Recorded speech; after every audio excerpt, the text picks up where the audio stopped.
Quería compartir ya por último con vosotros todo lo que hemos aprendido de la evidencia publicada para la práctica clínica con nuestros pacientes con la lente Liberty, ¿vale? Soy consultor de Medicontour, tengo ese conflicto de interés y por eso directamente nos hemos ido a lo que esté publicado, ¿vale? Para que se modifique sea lo más riguroso posible mi relato. Ya sabemos que hay revisiones sistemáticas como Cochrane, que cuando se acercan los pacientes a intentar operarse con multifocal, el objetivo fundamental que quieren es no utilizar gafas y no utilizarlas a todas las distancias. Es cierto que es bueno tener un arsenal terapéutico adecuado, trifocales, EDOF y mono-EDOF, pero en nuestro caso consideramos y en mucho esa revisión sistemática. El diseño trifocal que consigue... Pepe lo definió muy bien y además desde el principio yo creo que ya lo olía, ¿no? El hecho de que ahí debía de haber algo, cómo consigue que haya tan buena distribución lumínica y ese tercer foco sin alternar el patrón difractivo. Efectivamente lo hace elevando la fase central del primer anillo, ¿vale? La cuestión y criterios más teóricos serían para generar aberración esférica, para incluso ya llegar a generar cambio refractivo. Bueno, así es como consigue el tercer foco sin tener que alternar patrones difractivos y sobre todo la clave de esta lente yo creo que es simplemente teniendo 7 anillos, ¿vale? Ya hemos presentado la MTF 3D, las que mezclan la MTF through foco a través de foco y las de todas las frecuencias espaciales, en las que veis comparadas con otras trifocales en los niveles supraumbral, cómo tiene el pico de cerca, el más ancho de mayor rango y el de mayor pico. Yo creo que también es interesante tener en cuenta que está muy contrastada ya. Hemos cambiado también las constantes para Heigy y es muy sostenible lo que se consigue en cuestión de predictibilidad de más o menos 0,5, alrededor del 83%, que como bien sabemos es el tope casi que podemos conseguir con este perfil de fórmula. Sabéis que publicamos recientemente, nosotros creemos que para vencer ese techo del 83% o tenemos que irnos a lente de emergencia de lente gruesa o incluso ya por trazado de rayo o ver cómo implementar los índices de refracción. En nuestro trabajo con lente gruesa, con fórmula de lente gruesa, cuando lo comparamos con otras fórmulas, estáis viendo, os quiero señalar por aquí, estamos bastante esperanzados porque la Q-Vision, cuando utilizamos la K-SIM, sí es cierto que tiene en 0,50 ese 94%, rompiendo ese techo de otras como Heigy o Carmona. Con el Pentacam, cuando usamos solamente la K-SIM, se mantiene en ese 86%, ¿vale? Que es igual que la otra, pero cuando se tiene totalmente en cuenta el poder queratométrico total, está dando estos niveles tan altos. O sea, realmente estamos en proceso de esa validación de lente. Hay que tener en cuenta que son para tamaños muestrales pequeñitos. Hemos corregido el error de tolerancia de fabricación porque estamos trabajando con una fórmula de lente gruesa y desde luego también con la corrección del supuesto de refracción invariante, midiendo los promedios de fórmulas para que no haya sesgo en ese estudio. En cuanto a la eficacia, nuestros trabajos conjuntos con los de otros autores nos dan en monofocal corregida esas agudezas visuales tan espectaculares que estáis viendo de 0 logMAR con unas desviaciones estándar muy estrechas. La intermedia estaría en 0,2 y en cerca en 0,13, eso es monocular. Estáis viendo las curvas de desenfoque comparadas con otros autores que son bastante similares en ese aspecto, tanto las monoculares como las binoculares.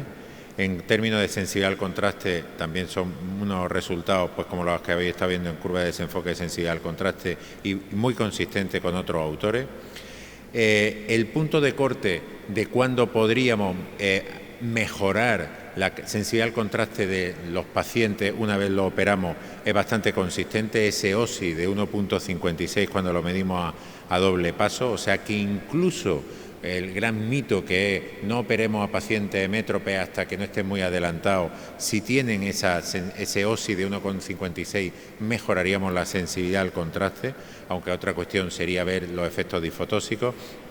Y yo creo que la clave de esta lente es que ha sabido adaptarse perfectamente su perfil profilométrico a las pupilas que nos encontramos de pacientes. Nuestros pacientes, cuando están leyendo, el 96% tiene una pupila de menor de 3,5, en condiciones nocturnas, cuando están conduciendo, el 83% tiene menor de 5 milímetros y en condiciones de fotópica baja el 85% está en menor de 4 milímetros. Ese es el paper que publicamos de los modelos de predicción de cómo se comportaba esta lente en visual acuity, en sensibilidad al contraste, y fijaros que la gracia de esta lente es que cuando nuestros pacientes a esas pupilas promedio están leyendo, el comportamiento es excepcional en cerca y un muy buen comportamiento intermedio, y cuando nuestros pacientes están con esas pupilas ya de estar conduciendo, consiguen que la mayor distribución lumínica vaya lejos y interfiera lo menos posible en su disfotosia. Esto es un marco teórico, es un modelo óptico, pero luego cuando nos vamos a esos papers que os comentaba, publicado en JCRS, además el de arriba es espectacular, es un diseño precioso, un ensayo clínico aleatorizado en el que se ven los glare simulator. Estamos viendo como efectos fóticos, como muy bien hablaba Carlos, que son las sensaciones lumínicas, pero que no necesariamente molestan al paciente. Sí existe diferencias estadísticamente significativas con una monofocal, pero cuando se comparaban en términos de qué es lo que les molesta a los pacientes, el Boder famoso, solamente tenían diferencias significativas con ALOP. Y ese otro paper, también un ensayo clínico publicado ya este año en Publish Ahead en Print, en JCRS, nos venían a decir que esos síntomas disminuyen del 40 al 60% en términos de glare y halo, en un año solamente a un 37 a un 11%. Estamos trabajando con el índice de distorsión lumínico para medir los halos. Tenéis que tener en cuenta ese el halómetro, que a día de hoy es el que es más fiable, el de Meijomé. Veis como los diferentes autores tienen esos índices de distorsión lumínicos muy altos para monocular. Nosotros estamos pendientes de publicar el de Liberty con unos índices muy cortos. Ahí puede haber factores de confusión entre medio, que es que los otros autores pongan al paciente a medir los índices de distorsión lumínica no con su mejor corrección puesta. Es fundamental, porque si no nos puede hacer ruido, podemos repercutir nuestro error biométrico en la lente, y eso no es lo razonable. Y en conclusión, creo que estamos viendo todas las lentes mono-EDOF, la EDOF, las nuevas que de incorporaciones, siempre tenemos un pico de expectación sobredimensionada. Luego nos viene el abismo de desilusión, porque estamos viendo lo que nos ha dicho Pepe antes, vemos pacientes en los que no funciona. Yo creo que ahora tenemos una meseta absoluta de productividad con este tipo de lente basado en evidencia. Es una lente que está centrada en las necesidades y en las pupilas que nos encontramos con nuestros pacientes. Y para concluir, simplemente quería dar las gracias a los ponentes. Está hasta aquí, hasta última hora, en esta hora tan intempestiva en su trabajo, gente tan excelente y con un perfil tan riguroso y ético como el que tenemos.